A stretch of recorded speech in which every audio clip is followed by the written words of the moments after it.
Marie Osmond, my heart goes out to you in condolence to the death of your son. I remember when you and Donnie were young and you were singing on Saturday night. It was fun. I liked it. And then you came and had your family, and that was a blessing. However, the death of your son recently, I show solidarity and sympathy with you.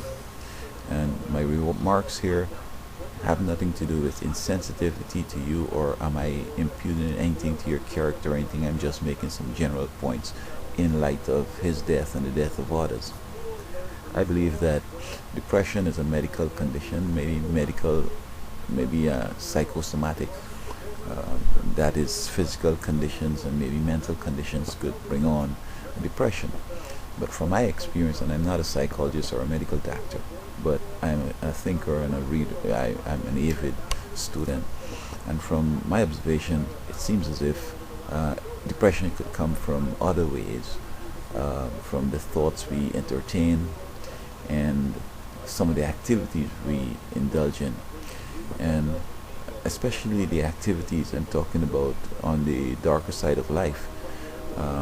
Satanism is known to be depressing, and many of these kids are so steeped in Satanism that he controls their thoughts, bring on hopeless thoughts, bring on thoughts of suicide and death and other macabre and bizarre things, you know, terrorism and so on, and so they're depressed. You see, parents need to understand that the way they live is going to affect the children. They do drugs that could affect their development, and they're into evil, and then these kids born in that evil influence.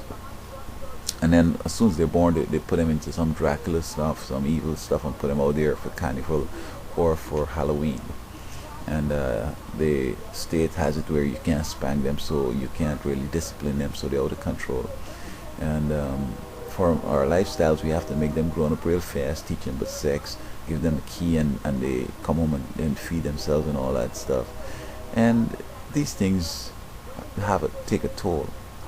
Then they go into the Ouija board, and they go into experimenting with drugs and sex and a whole bunch alcohol and all a bunch of stuff. Then they go to school, they learn nothing, or they're not motivated. Teachers can't spank them to get them seriously involved, and you can't spank them, so they just grow up and without any rudder, without any control, and without any influence. In fact, if you have a child that is tending to be gay, you can't try to show them that they need to stick to the sex and whatever. You have to just encourage them along that way. That would be considered abuse, even though the lifestyle may come back and hurt them later and create depressions and so forth in them.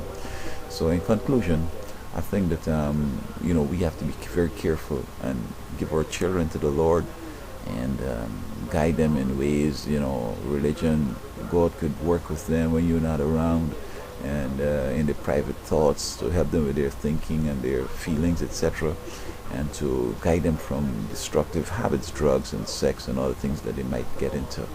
So again, Donnie, Maria, I'm not saying anything about you. I'm just talking in general, and I hope that other parents could learn how to avoid and recognize the symptoms of depression, so that their kids do not have to bring that trauma and that despair to their lives.